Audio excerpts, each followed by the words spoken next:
Welcome, fellow gamers, aboard a ship of terror, fear, suspense and isolation. Alien Isolation. Today's review is all about horror game lovers or sci-fi fans of the late great H.R. Geiger's most iconic creation and probably the most copied and recognisable extraterrestrial, outside of E.T., ever. But certainly the most famous and fearsome xenomorph in the solar system. Ripley? We play daughter of Sigourney Weaver's character Ellen Ripley from the movies, Amanda Ripley. It's been 15 years since the end of Alien and the loss of Ellen Ripley aboard the Nostromo, and this game fills in some of the story sections fans of the Alien trilogy will know of, with a special edition version of Aliens having a scene where Ellen finds out about her daughter's quest to find her while she was in hypersleep. But there is no sleep until death time on this mission. Once you are awoken from your space slumber, you then have to investigate your surroundings and get dressed, even having a shower if you've got the time. And this slow burn and build up of the game is evident throughout the first 30 or 40 minutes or so, and you have to bear with it and not be put off, as it can feel very barren and linear on your mission, and you come across your mum's ship drifting in space just in time as you awake. Leading the expedition to this ship, it would not be cricket if things did not go disastrously for you and your crew. And they sure do. Leaving you stranded alone, defenceless and isolated, see what they did there, you are left with two main objectives: escape back to your ship and survive this floating death trap.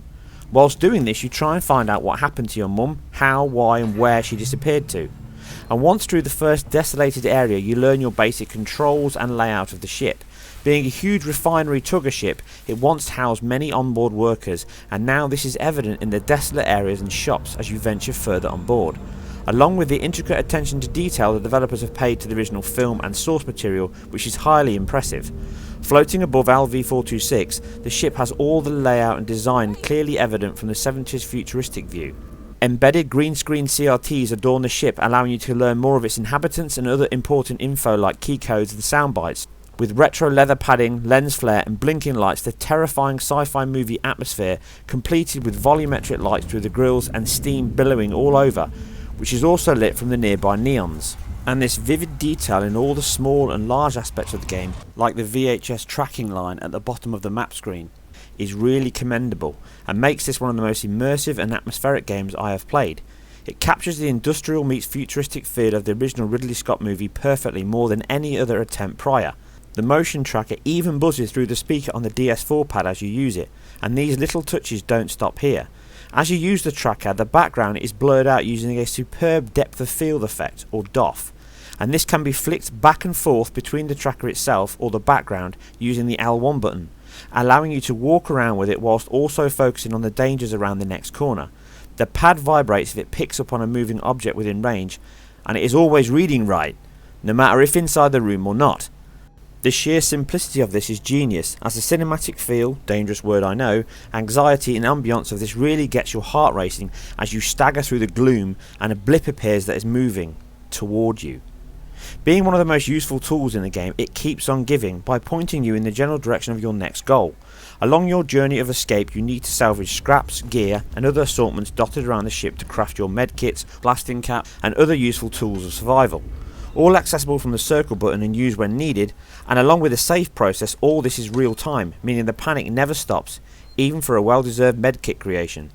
I also enjoyed the fact that with the hacking tool, it takes a bit of dexterity to use, and you are hurried more by the timer within. In the middle of a frantic section to get through a door being chased, it just raises the tension levels into orbit, which seems appropriate. Again, all the little things in this are just a means to an end, and that is to scare you into an early death with frenzied mistakes costing you dearly that you would kick yourself for. Prior to finding this gadget, you mostly have the friendly help of crew you find on board, and it becomes very clear very quickly that all is not well aboard this cruise. The stranded aboard have split off into every man or woman for himself or herself, and small groups of humans hole up in areas with their own resource and weapons, and they're not up for sharing or taking new members. Luckily you meet a lone wolf who, although far from welcoming at least, is not trigger happy. This partnership does not last long, and by now you're about an hour in and have only seen many nodding birds and some unwelcoming crew all sentenced to the same fate as your own. But the money shot does arrive, and the build up and tension up to this point is well crafted and the payoff is superb. And this adds the most compelling and well crafted aspect of the game. You have humans out to kill you, defective cyborgs that have a taste for head cracking, but all these pale into significance when the perfect hunter can come from anywhere and everywhere. Having to explore the ship for clues and solve puzzles with the powered off sections or hacking terminals with your own useful gadgets all adds to the urgency and desperate struggle of survival, with the ever-present fear of this sharp-tongued adversary making you listen for each bang of a vent or hiss of a steam pipe. With the onboard cyborgs also pushing you onwards with frantic urgency whenever you spot them, and close calls leaving you relieved until the next inevitable one. But the intelligence and complete randomness of these near always fatal encounters of the alien makes you think far more about your actions. The head torch helps a great deal in darker, unpowered areas, but using this means it could attract her. Finding a gun early on is again a double-edged sword. Cornered by a cyborg or human adversary, you could choose a quick escape and a headshot, but then this may attract a bigger headache in more ways than one. The game delivers atmosphere and tension better than most horror games I have ever played. With the intelligent and most non-linear enemy in a game of this genre, even when you fail and die, you never really know if the next time she will show up at all. Tooling up with flares or cases for distraction are sometimes much better than a fully equipped flamethrower, which only buys you time until the next encounter. Watching it skulk about and strike on board, it really delivers the terrifying and seemingly hopeless situation you find yourself in. And it really shows how even more compelling and absorbing games can be at times over films. With such an engaging experience like horror, the team at Creative Assembly have really delivered a game that is the truest representation yet of this iconic series. So much passion is clear, and as much as they can put in they have. If you have the PSI camera or Kinect, you can use head tracking to look around corners as you peek, or the microphone to record the sound you make as you play, which if you are loud or things make you jump, this adds even more tension as it could attract the alien to your location.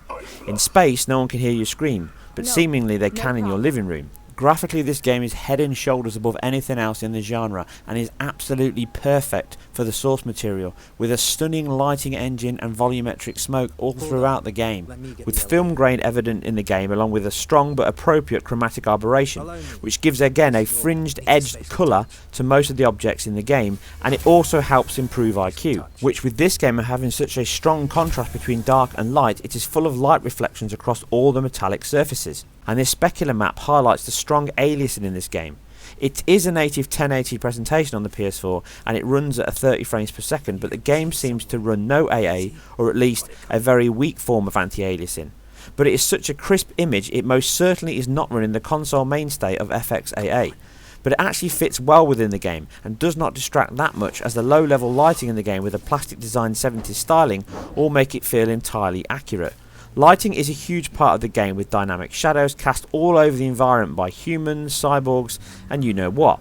In fact, the only thing that does not is you, which is such a shame as it really kills off some of the atmosphere so lovingly created elsewhere. And with such a focal centre stage lighting model in this game, it seems odd that this was not picked up even in pre-play or at the QC stage. And there are some other minor bugs, like the save process failing on me twice, needing a full restart of the game back to the main menu and the previous save, or the full motion video sequences stuttering and skipping at the beginning, about 10 or 15 frames per second, but I'm sure this might be patched pretty soon, which again is a shame with such a well made game elsewhere. Also, the character models are decent, but the animation and facial animation are very subpar and only stand out more with the pre-rendered cutscenes, as do the cyborg type action they all have, a hark back to placeholder games of days gone by. But this is such a minor niggle as they all play such a small part of the game.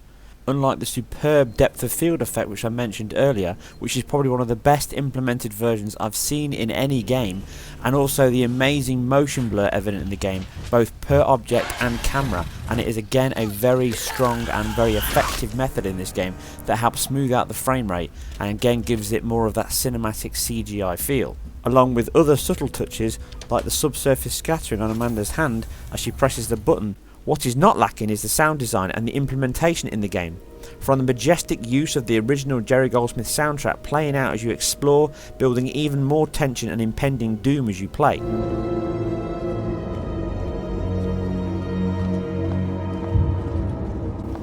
Whether it be a compressed air vacuum, sounds of doors opening, or the tapping of the VDU terminals, arcing of electric, or the rattle and hiss of the alien crawling around the vents or crawling over you.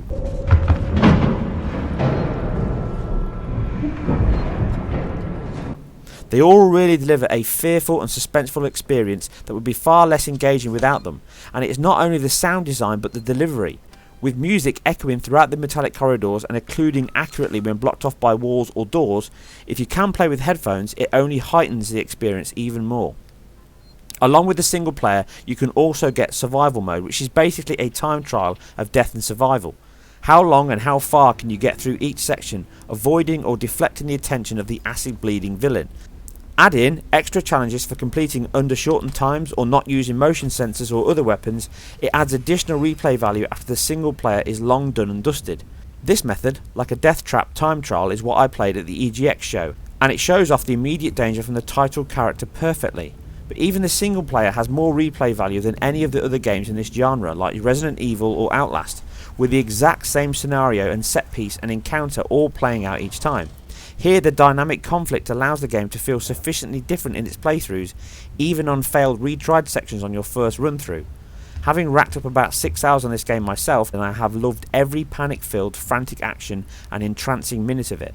Being a huge fan of the source helps, but even lovers of horror games in general will find many things here that you will love, and I cannot give a better recommendation than that.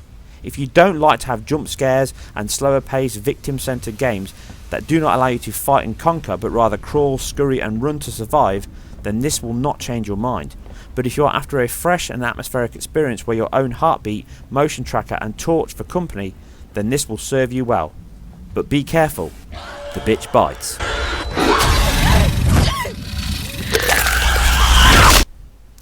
As always, if you enjoyed this or any of my other content, please hit the sub button and like if you did. I really appreciate it, and I thank all of you for watching and subscribing. Leave your thoughts and feedback below, and I will see you guys and girls on the next one.